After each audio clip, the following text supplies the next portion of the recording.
তোমাদের ভালোবাসা ও আশীর্বাদে আজ আমার স্বপ্ন পূরণ হতে চলেছে। আর তোমাদের ভালোবাসায় আশীর্বাদে আমি আজ এই জায়গায় আসতে পেরেছি। এটা হচ্ছে একটা বাইক শোরুম, দেখতে পাচ্ছ। তো আমি চলে এসেছি একটা বাইক কেনার জন্য। তো কী কিনছি তোমরা দেখো, এইটা স্কুটি। তো স্কুটি কেনার জন্য আমরা চলে এসেছি। এই স্কুটিটা কেমন হয়েছে, এই স্কুটিটা দেখছি তোমাদের দাদা ভাই। আর তোমরা বলবে যে কেন আমি ফেসটা দেখাচ্ছি না, কারণ আমি যাইনি। কারণ জানো, আমাদের ছোটো বেবির জন্য আমি যেতে পারিনি। তো তোমাদের দাদাভাই ভিডিও করেছে, ভয়েসটা আমাকে দিতে হচ্ছে। আর এখানে এই স্কুটিটা নিয়েছি। স্কুটিটা নেওয়ার পর এই যে তেল ভরছি স্কুটিতে। তো রতন শঙ্কর ব্লকে সবাইকে ওয়েলকাম। আশা করি তোমরা সবাই ভালো আছো, আর আমি তো খুবই ভালো আছি। তোমাদের দাদাভাই বাইক নিয়ে আসার পর দেখো চালানো শুরু করে দিয়েছি। ছোটো বেবির কারণে আমি বেরোতে পারিনি, যেতেও পারিনি। নিয়ে এসে ওই পুজো দেওয়ার জন্য চলে যাচ্ছে লাইকানি মন্দির, আমাদের বাড়ির পাশে আছে কাছে, একটু যেতে হবে। তার জন্য এই যে আমিও তাতেও যেতে পারিনি, কারণ ছোট বেবি দুটোকে নিয়ে আমার যাওয়ার রাত্রে সম্ভব না। ওরা সবাই মিলে বন্ধুবান্ধবরা গেছিলো।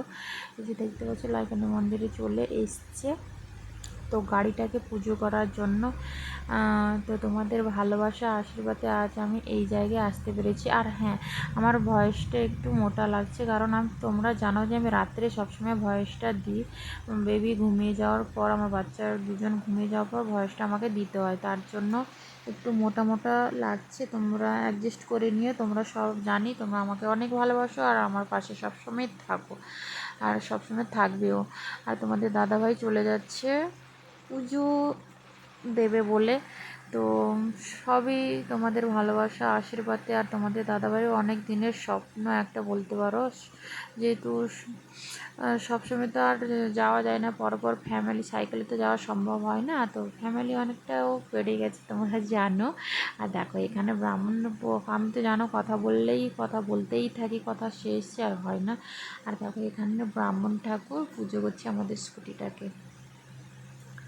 এটা হচ্ছে লাইকানি মন্দির, এতটা সুন্দর হয়েছে, যেহেতু আমি কখনো যাইনি, মোবাইলে এসে দেখেছি, তোমাদের দাদাভাই ভিডিও করে নিয়ে এসেছিলো। তো আমি যেতে পারিনি, খুবই মন দুঃখ লাগছে। না বাইক কিনতে যেতে পেরেছি, না পুজো দিতে যেতে পেরেছি, কোনোটাই পারিনি। তো তার জন্য একটু খুবই কষ্ট হচ্ছে। আর এপাশে কষ্টের মধ্যে একটু আনন্দ আছে, যেহেতু স্কুটি কিনেছে আমাদের দাদাভাই। অনেক দিনের স্বপ্ন ছিল, কারণ স্কুটিটা কিনেছে আমি চালাতে পারবো বলে, কারণ যেহেতু সে তো থাকে না আর আমিও থাকতাম না। তার জন্য কেমন হয়েছে কমেন্ট করে জানিও প্লিজ।